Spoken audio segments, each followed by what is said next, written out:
ಆತ್ಮೀಯರೆಲ್ಲರಿಗೂ ನಮಸ್ಕಾರಗಳು.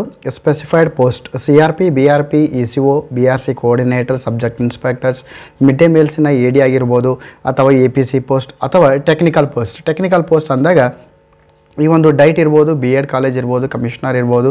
ಈ ಒಂದು ಕಮಿಷನರ್ ಆಫೀಸ್ನಲ್ಲಿ ಕೂಡ ಒಂದಿಷ್ಟು ಈಕ್ವಲ್ ಕೆಡರ್ ಆಗಿರುವಂಥ ಒಂದಿಷ್ಟು ಪೋಸ್ಟ್ ಇರ್ತದೆ. ಸೊ ಆದಮೇಲೆ ಈ ಒಂದು ಸ್ಪೆಸಿಫೈಡ್ ಪೋಸ್ಟ್ಗಾಗಿ ನಾವು ಆನ್ಲೈನ್ ಮುಖಾಂತರ ಅರ್ಜಿಯನ್ನು ಸಲ್ಲಿಸಬೇಕಾಗತ್ತೆ. ಸೊ ಈ ಒಂದು ಆನ್ಲೈನ್ ಮುಖಾಂತರ ಅರ್ಜಿಯನ್ನು ಸಲ್ಲಿಸೋದಕ್ಕಿಂತ ಮುಂಚೆ ನಾವು ನಮ್ಮ ಒಂದು ಮಾಹಿತಿಯನ್ನು ನಾವು EDSನಲ್ಲಿ ಅಪ್ಡೇಟನ್ನು ಮಾಡಬೇಕು. ಸೊ EDSನಲ್ಲಿ ಅಪ್ಡೇಟನ್ನು ಮಾಡದೆ ನಾವು ನೇರವಾಗಿ ಅರ್ಜಿಯನ್ನು ಸಲ್ಲಿಸಿದರೆ ಅಲ್ಲಿ ಏನಾದರೂ ತಪ್ಪುಗಳಾಗಿದ್ದರೆ ಖಂಡಿತವಾಗಿ ಕೂಡ ಅದಕ್ಕೆ ನಾವೇ ರೆಸ್ಪಾನ್ಸಿಬಲ್ ಆಗಿರ್ತೇವೆ. ಸೊ ಈ ಒಂದು ವಿಡಿಯೋದಲ್ಲಿ ನಾವು 2 ಸ್ಟೆಪ್ಸನ್ನು ಕ್ಲಿಯರ್ ಮಾಡ್ತೇನೆ. ಮೊದಲನೇದಾಗಿ, before going to apply for this post ನಾನು ಯಾವ ರೀತಿ ಅಪ್ಡೇಟನ್ನು ಮಾಡಬೇಕು, ಏನೆಲ್ಲ ಮಾಹಿತಿಗಳನ್ನು ನಾವು ಗಮನ ಹರಿಸಬೇಕು ಅಪ್ಡೇಟನ್ನು ಮಾಡುವಾಗ. ಸೊ ಅದು ಒಂದೇ ಆಗಿರುತ್ತೆ. ಎರಡನೇ ಭಾಗದಲ್ಲಿ ನಾವು ಆನ್ಲೈನ್ ಅಪ್ಲಿಕೇಶನ್ಸನ್ನು ಯಾವ ರೀತಿ ಹಾಕಬೇಕು ಅದನ್ನು ಎಕ್ಸ್ಪ್ಲೇನ್ ಮಾಡಿರ್ತೇನೆ. ಸೊ ಆದಮೇಲೆ ನಿಮ್ಮ ಒಂದು ಗೂಗಲ್ ಸರ್ಚ್ ಇಂಜನ್ ಓಪನ್ ಮಾಡಿ EDS ಅಂತ ಓಪನ್ ಮಾಡಿ. ಸೊ ನಿಮ್ಮ ಮಾಹಿತಿಯನ್ನು ಅಪ್ಡೇಟ್ ಮಾಡಬೇಕಾದಾಗ ಪ್ರೈಮರಿ ಟೀಚರ್ಸ್ ಆಗಿದ್ದರೆ ನೀವು ನಿಮ್ಮ BO ಆಫೀಸಿನ ಒಂದು ಲಾಗಿನ್, BO ಅವರ ಒಂದು ಲಾಗಿನ್ನಲ್ಲಿ ನಿಮ್ಮ ಇನ್ಫಾರ್ಮೇಷನ್ಸನ್ನು ಅಪ್ಡೇಟ್ ಮಾಡಲಿಕ್ಕೆ ಅವಕಾಶ ಸಿಗುತ್ತೆ. ಇನ್ನು ಹೈಸ್ಕೂಲ್ ಟೀಚರ್ಸ್ ಆಗಿದ್ದಲ್ಲಿ ನಿಮ್ಮ ಇನ್ಫಾರ್ಮೇಷನ್ಸನ್ನು ನೀವು ನಿಮ್ಮ ಶಾಲೆಯ ಒಂದು EDS ಲಾಗಿನ್ನಲ್ಲಿ ನೀವು ಅಪ್ಡೇಟನ್ನು ಮಾಡ್ಬೋದು. ಸೊ ಆದಮೇಲೆ ಈ ರೀತಿ ಲಾಗಿನ್ EDS ಅಂತ ಕ್ಲಿಕ್ ಮಾಡಿ. ಇಲ್ಲಿ BO ಆಫೀಸ್ ಅಂತ ಅಂದಾಗ ಆಫೀಸ್ ಅಂತ ಕ್ಲಿಕ್ ಮಾಡಬೇಕು. ಇನ್ನು high school teachers, high school head master ಆಗಿದ್ದಲ್ಲಿ ಸ್ಕೂಲ್ ಎಂಬ ಆಪ್ಷನ್ಸನ್ನು ಕ್ಲಿಕ್ ಮಾಡಿ. ಇಲ್ಲಿ ಯೂಸರ್ ನೇಮ್ ಪಾಸ್ವರ್ಡ್ ಏನಾಗುತ್ತೆ ಅಂದರೆ ನಿಮ್ಮ ಒಂದು SATSನ ಯೂಸರ್ ನೇಮ್ ಪಾಸ್ವರ್ಡ್ ಆಗಿರುತ್ತೆ. ಸೊ ನಿಮ್ಮ ಒಂದು SATSನ ಯೂಸರ್ ನೇಮ್ ಪಾಸ್ವರ್ಡ್ ಏನಿರುತ್ತೆ ಅದನ್ನು ಎಂಟ್ರಿ ಮಾಡಿಕೊಂಡು ನೀವು ಏನು ಮಾಡಬೇಕು, ಲಾಗಿನನ್ನು ಆಗಬೇಕು. ಸೊ ಈ ಲಾಗಿನ್ ಆದಾಗ ಏನಾಗುತ್ತೆ, ನೀವು ಯಾವ ಶಾಲೆಯಲ್ಲಿ ಕರ್ತವ್ಯವನ್ನು ನಿರ್ವಹಿಸ್ತಾ ಇರ್ತೀರಿ ಸೊ ಆ ಶಾಲೆಯ ಒಂದು ಲಾಗಿನ್ ಓಪನ್ ಆಯಿತು.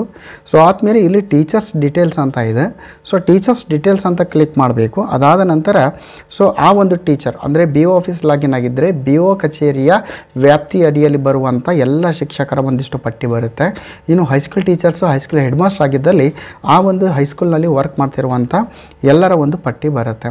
ಸೊ ಈಗ ನಿಮ್ಮ ಹೆಸರು ಏನಿದೆ, ನಿಮ್ಮ ಹೆಸರು ಮುಂದಿರುವಂಥ KJD ನಂಬರ್ ಮೇಲೆ ಕ್ಲಿಕ್ ಮಾಡಬೇಕು. ನೀವು ಈ KJD ನಂಬರ್ ಮೇಲೆ ಕ್ಲಿಕ್ ಮಾಡಿದಾಗ ನಮಗೆ ಈ ರೀತಿ ಅಪ್ಡೇಟ್ ಎಂಪ್ಲಾಯ್ ಪ್ರೊಫೈಲ್ ಅಂತ ಮತ್ತೊಂದು ಪೇಜ್ ಓಪನ್ ಆಗುತ್ತೆ.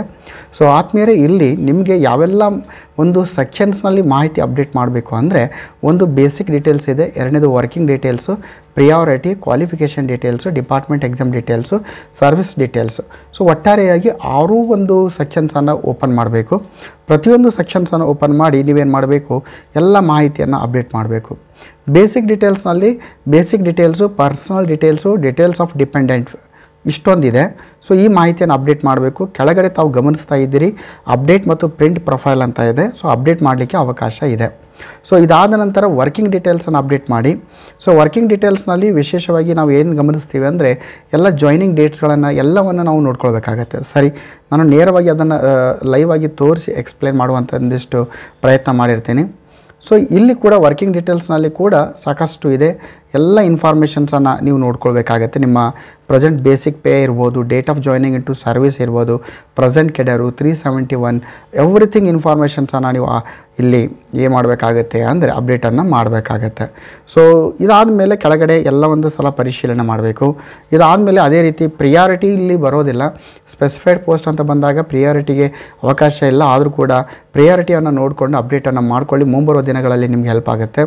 ಕ್ವಾಲಿಫಿಕೇಷನ್ ಡೀಟೇಲ್ಸನ್ನು ನೀವು ಅಪ್ಡೇಟ್ ಮಾಡಲೇಬೇಕು. ಯಾಕಂದರೆ ಒಂದಿಷ್ಟು ಹೈಯರ್ ಕ್ವಾಲಿಫಿಕೇಷನ್ಗಾಗಿ ಒಂದಿಷ್ಟು ನಂಬರ್ಸ್ಗಳು ಇರೋದ್ರಿಂದ ನೀವೇನು ಮಾಡಬೇಕು, ಇಲ್ಲಿ ಅಪ್ಡೇಟನ್ನು ಮಾಡಿ. ಆಮೇಲೆ ಡಿಪಾರ್ಟ್ಮೆಂಟ್ ಎಕ್ಸಾಮ್ದು ಅಪ್ಡೇಟ್ ಮಾಡಬೇಕು. ಅದಾದಮೇಲೆ ಸರ್ವಿಸ್ ಡೀಟೇಲ್ಸು. ಸೊ ಆದಮೇಲೆ ನೀವು before going to apply for the specified post ನಿಮ್ಮ ಮಾಹಿತಿಯನ್ನು DDO ಅವರ ಲಾಗಿನಲ್ಲಿ ಅಪ್ಡೇಟನ್ನು ಮಾಡಬೇಕು. ಮತ್ತೊಂದು ಸಲ ಕ್ಲಾರಿಟಿ ಮಾಡ್ತೀನಿ, ಹೈಸ್ಕೂಲ್ ಟೀಚರ್ಸ್ ಮತ್ತು ಹೆಡ್ ಮಾಸ್ಟರ್ಗೆ ಶಾಲೆಯಲ್ಲೇ ಒಂದು ಲಾಗಿನ್ ಇರುತ್ತೆ. ಇನ್ನು ಪ್ರೈಮರಿ ಟೀಚರ್ಸ್ ಅಂತ ಬಂದಾಗ BO ಕಚೇರಿಯಲ್ಲಿ ನೀವು ಲಾಗಿನನ್ನು ಮಾಡಿ ಅಪ್ಡೇಟ್ ಮಾಡಬೇಕು. ಸರ್, ನಾವೀಗ BO ಕಚೇರಿಯಲ್ಲಿ ಲಾಗಿನ್ ಮಾಡಿ ಅಪ್ಡೇಟ್ ಮಾಡಬೇಕಾದ್ರೆ ಏನೆಲ್ಲ ಸರಿ ಮಾಡಬೇಕು ಅಂದರೆ ಹೇಗೆ ಗೊತ್ತಾಗುತ್ತೆ ಅಂದರೆ, ನಿಮ್ಮ ಎಂಪ್ಲಾಯ್ ಲಾಗಿನ್ ಇರುತ್ತೆ ಅಥವಾ ನಿಮ್ಮ ಶಿಕ್ಷಕ ಮಿತ್ರ ಮೊಬೈಲ್ ಆ್ಯಪ್ನಲ್ಲಿ ನೀವು ಲಾಗಿನ್ ಆಗಿ ನೋಡಿ. ಅದರ್ವೈಸ್ ನೀವೇನು ಮಾಡ್ಬೋದು, ನಿಮ್ಮ EDSನಲ್ಲಿ ಎಂಪ್ಲಾಯ್ ಲಾಗಿನ್ ಆಗಿ ನಿಮ್ಮ ಮಾಹಿತಿಯನ್ನು ನೋಡಿಕೊಂಡು ಏನಾದರೂ ತಪ್ಪಿದ್ದಲ್ಲಿ ಲಿಖಿತ ಒಂದು ಅರ್ಜಿಯನ್ನು BO ಆಫೀಸಿಗೆ ಸಲ್ಲಿಸಿ ಸರಿ ಮಾಡಿಕೊಳ್ಳಿ. ಅದಾದಮೇಲೆ ನಾವು ಬರುವಂಥದ್ದು ಎಲ್ಲಿಗೆ ಅಂದರೆ, ನಾವು ಅಪ್ಲಿಕೇಶನ್ ಹಾಕಲಿಕ್ಕೆ ಈ ಒಂದು CRP, BRP, ECO ಮತ್ತು ಇನ್ನಿತರ ಒಂದು ಸ್ಪೆಸಿಫೈಡ್ ಪೋಸ್ಟಿಗೆ ಅಪ್ಲಿಕೇಶನ್ ಹಾಕೋದು ಈಗ ನೋಡೋಣ.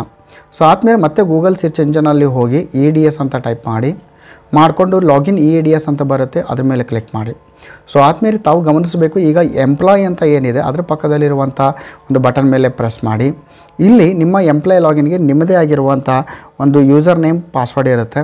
ಸೊ ಯೂಸರ್ ನೇಮ್ ಅಂತ ಬಂದಾಗ ಅಲ್ಲಿ ನಿಮ್ಮ ಪ್ರಥಮವಾಗಿರುವಂಥ ಒಂದು KJD ನಂಬರ್ ಇರುತ್ತೆ. ಇನ್ನು ಪಾಸ್ವರ್ಡ್ ಅಂತ ಬಂದಾಗ ನಿಮಗೆ ಗೊತ್ತಿರುತ್ತೆ. ಅದರ್ವೈಸ್ ಫಾರ್ಗೆಟ್ ಪಾಸ್ವರ್ಡ್ ಅಂತ ಬಳಸಿಕೊಂಡು ನೀವು ನಿಮ್ಮ ಪಾಸ್ವರ್ಡನ್ನು ಮತ್ತೊಂದು ಸಲ ಸೆಟ್ ಮಾಡಿಕೊಂಡು ಲಾಗಿನ್ ಆಗ್ಬೋದು. ಈಗ ನಾನು ಯೂಸರ್ ನೇಮ್ ಪಾಸ್ವರ್ಡ್ಸನ್ನು ಬಳಸಿಕೊಂಡು ಲಾಗಿನ್ ಆಗ್ತಾ ಇದ್ದೀನಿ. ಇದು ಒಬ್ಬ ಪರ್ಸ್ನಲ್ ಎಂಪ್ಲಾಯಿನ ಒಂದು EADS ಡ್ಯಾಶ್ಬೋರ್ಡ್ ಇದೆ. ಸೊ ಇಲ್ಲಿ ತಾವು ಗಮನಿಸ್ತಾ ಇದ್ದೀರಿ, ರೀಸೆಂಟ್ಲಿ ಆ್ಯಡೆಡ್ ಮೆನ್ಯೂಸ್ನಲ್ಲಿ ಸ್ಪೆಸಿಫೈಡ್ ಪೋಸ್ಟ್ ಎಕ್ಸಾಮಿನೇಷನ್ ಅಪ್ಲಿಕೇಶನ್ ಅಂತ ಹೊಸ ಲಿಂಕನ್ನು ಕೊಡಲಾಗಿದೆ. ಸೊ ಇದರ ಮೇಲೆ ಕ್ಲಿಕ್ ಮಾಡಿ. ಸೊ ಈ ರೀತಿ ಸ್ಪೆಸಿಫೈಡ್ ಪೋಸ್ಟ್ ಅಪ್ಲಿಕೇಶನ್ ಅಂತ ನಾವು ಕ್ಲಿಕ್ ಮಾಡಿದಾಗ ನಮಗೆ ಈ ರೀತಿ ಬರುತ್ತೆ. ಇಲ್ಲಿ ಒಂದಿಷ್ಟು ಬೇಸಿಕ್ ಡೀಟೇಲ್ಸ್ ಏನಿದೆ ಆಲ್ರೆಡಿ ಇರುತ್ತೆ ಮತ್ತು ಫ್ರೀಸ್ ಆಗಿರುತ್ತೆ, ಯಾವುದೇ ಎಡಿಟಿಗೆ ಅವಕಾಶ ಇಲ್ಲ. ಸೊ ನೀವು ಎಡಿಟ್ ಮಾಡಬೇಕಾದ್ರೆ DDO ಲಾಗಿನಲ್ಲಿ ಹೋಗಿ ಎಡಿಟ್ ಮಾಡಬೇಕು. ಸೊ ಇಲ್ಲಿ ನೀವು KJD number, name of teacher, school, date of birth ಇದೆ, gender, present working school, present school entry date, ಆಮೇಲೆ present cadre, present designation, present subject and medium, date of entry into service, probationary declaration date, mobile numbers ಇದೆ. So ಇಷ್ಟು ಇನ್ಫಾರ್ಮೇಷನ್ಸ್ನಲ್ಲಿ ಏನಾದರೂ ತಪ್ಪಾಗಿತ್ತು ಅಂದರೆ DDO ಲಾಗಿನಲ್ಲಿ ಹೋಗಿ ಅದನ್ನು ಸರಿ ಮಾಡ್ಕೋಬೇಕು ನೀವು. ಸೊ ಅಪ್ಲಿಕೇಶನ್ ಮಾತ್ರ ನೀವೇ ಹಾಕಬೇಕು ನಿಮ್ಮ ಲಾಗಿನಲ್ಲಿ.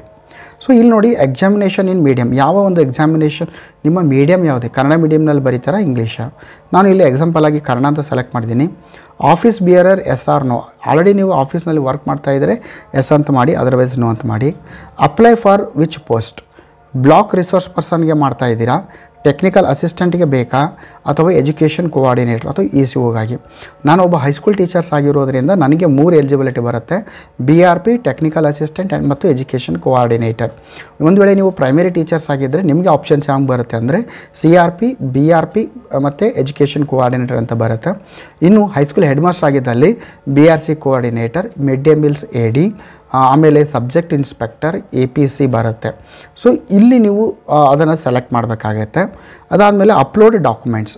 ಸೊ ಅಪ್ಲೋಡ್ ಏನು ಡಾಕ್ಯುಮೆಂಟ್ ಮಾಡಬೇಕು ಸರ್? ನೀವು ಒಂದು ಪೋಸ್ಟ್ ಗ್ರ್ಯಾಜುಯೇಷನ್ PG ಕಂಪ್ಲೀಟ್ ಮಾಡಿದರೆ ನೀವು ಎಸ್ ಅಂತ ಮಾಡಿ. ಎಸ್ ಅಂತ ಮಾಡಿದ ಮೇಲೆ ಇಲ್ಲಿ ಚೂಸ್ ಫೈಲ್ ಅಂತ ಇದೆ. ಸೊ ಚೂಸ್ ಫೈಲ್ ಅಂತ ನಾವು ಮೊದಲೇ ನಮ್ಮ ಒಂದು ಡಿಗ್ರಿ ಮಾರ್ಕ್ಸ್ ಕಾರ್ಡ್ಸ್ ಏನಿದೆ ಆ ಡಿಗ್ರಿ ಮಾರ್ಕ್ಸ್ ಕಾರ್ಡ್ಸು ಮತ್ತು ಪಾಸಿಂಗ್ ಸರ್ಟಿಫಿಕೇಟು ಎರಡನ್ನು PDF ಅನ್ನಾಗಿ ಮಾಡಿಕೊಳ್ಳಿ. ಎಲ್ಲ ಸರ್ಟಿಫಿಕೇಟನ್ನು ಒಂದೇ PDF ಫೈಲ್ನಲ್ಲಿ ಬರುವ ಹಾಗೆ ಮಾಡಿಕೊಂಡು ನಮ್ಮ ಒಂದು ಸಿಸ್ಟಮ್ ಅಥವಾ ಮೊಬೈಲ್ನಲ್ಲಿ ಇಟ್ಕೋಬೇಕು.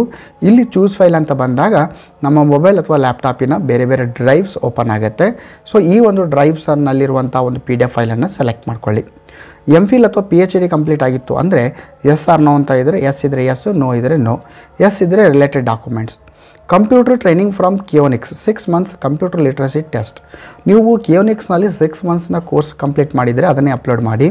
ಅದರ್ವೈಸ್ CLT ನೀವು ಕ್ಲಿಯರ್ ಮಾಡಿದರೆ CLTನ ಒಂದು ಸರ್ಟಿಫಿಕೇಟನ್ನು ನೀವು ಅಪ್ಲೋಡ್ ಮಾಡಬೇಕು. ಇಟ್ ಇಸ್ ಅ ಮ್ಯಾಂಡೇಟರಿ ಇದೆ.